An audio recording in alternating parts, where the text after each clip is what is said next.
Good morning students. आज का हमारा टॉपिक है क्लास 8 का लाख की चूड़ियाँ। हमने ये चैप्टर पढ़ लिया था, तो उससे आगे हम क्या करते हैं, इसके प्रश्न उत्तर करते हैं।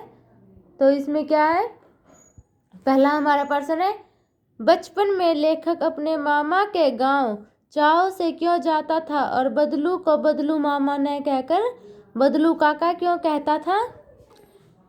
इसमें क्या है, बचपन में लेखक अपने मामा के गांव चाव से इसलिए जाता था क्योंकि गांव में बदलू नाम का आदमी उसे सुंदर सुंदर लाख की गोलियां बनाकर देता था। मैंने आपको पाठ में पढ़ाया था, बदलू कौन था, मनिहार था जो क्या था, लाख की चूड़ियां बनाता था। जब लेखक गांव में जाता था तो क्या था, जो बदलू काका था वो उसको क्या बना के देता था, लाख की सुंदर सुंदर गोलियां बना के देता था। सभी बच्चे उसे बदलू काका कहते थे, जिसके कारण लेखक भी उसे बदलू मामा ने कहकर बदलू काका कहते थे। आपने भी देखा होगा कि अगर कोई हमारे पड़ोस में है और अगर कोई उसे जिस नाम से बुलाता, हम भी कई बार जैसे उसको भी उसी नाम से बुलाने लगते हैं, तो उसी तरह क्या है, लेखक भी लगता तो बदलू उसका क्या था, काका था, लेकिन सब बच्चे उसको क्या कहते थे, मामा बुलाते थे, इसलिए क्या है, लेखक भी बदलू को क्या कहता था, काका ही कहता था। ठीक है। वस्तु विनिमय क्या है, विनिमय की प्रचलित पद्धति क्या है। वस्तु विनिमय का मतलब मैंने आपको पहले ही बता दिया था, क्या होता है, वस्तुओं का लेन देन। जैसे विनिमय पद्धति से अभिप्राय क्या है, पहले लोग किसी वस्तु के बदले पैसे नहीं लेते थे, बल्कि उसके बदले में कोई वस्तु ही लेते थे। क्या है, अगर हम अब कोई भी चीज़ खरीदने जाते हैं तो उसके बदले में क्या देते हैं, पैसे देते हैं। लेकिन पहले क्या होता था, हमने कोई वस्तु लिया तो उसके बदले में क्या है, हम भी वस्तु ही देते थे, उसको क्या कहते हैं, वस्तु विनिमय। लेकिन आजकल इसमें काफ़ी बदलाव आ गया। आज किसी भी वस्तु को खरीदने के लिए क्या है, पैसे देने पड़ते हैं। ठीक है। अगला क्वेश्चन है हमारा, मशीनी युग ने कितने हाथ काट दिए हैं। पंक्ति में लेखक ने किस व्यथा की ओर संकेत किया है। इस पंक्ति के माध्यम से लेखक ने बदलू मनिहार जैसे उन लोगों की व्यथा की ओर संकेत किया है जो मशीनी युग आने से बेकार हो गए हैं। बदलू द्वारा बनाई गई लाख की चूड़ियों की कीमत कम हो गई थी और कांच की चूड़ियों की कीमत बढ़ गई थी।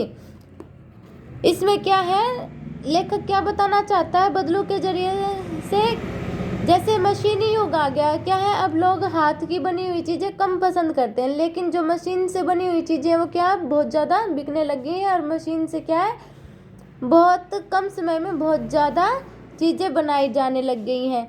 और क्या है, लाख की चूड़ियाँ थी जो क्या है, उनकी कीमत ज़्यादा होती थी, अब क्या है, उनकी कीमत कम हो गई है, और जो कांच की चूड़ियाँ हैं उनकी कीमत बढ़ गई है। बदलू के मन में ऐसी कौन सी व्यथा थी जो लेखक से छिपी न रह सकी। मशीनी युग के आने से बदलू का कारोबार पूरी तरह से बंद हो गया था। मशीनी युग में सभी काम मशीनों से ही होते हैं, जिसके कारण हथकरघा पूर्ण रूप से बेरोजगार हो गए हैं। लेखक भी यह बात बदलू की दशा देखकर समझ गया था।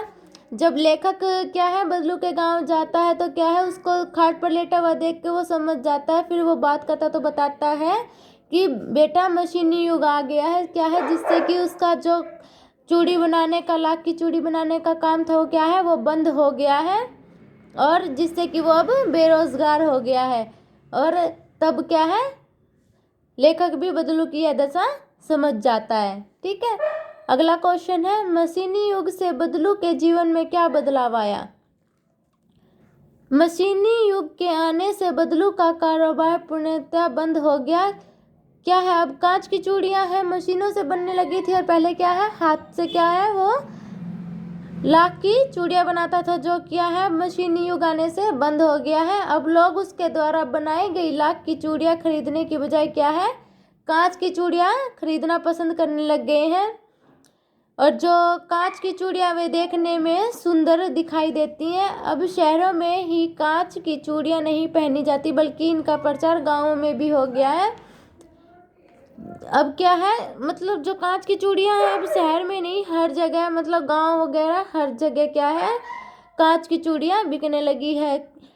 मशीनी युग आने से क्या हुआ है, बदलू जैसे और भी जैसे लोग हैं उनके क्या है, कारोबार छिन गए हैं और वे क्या है, बेरोजगार हो गए हैं। ऐसे ही इन लोगों की मतलब जीवन की बात बताई गई है। बदलू जैसे कितने ही लोग ऐसे हैं जो मशीनी युग आने से बेरोजगार हो गए हैं।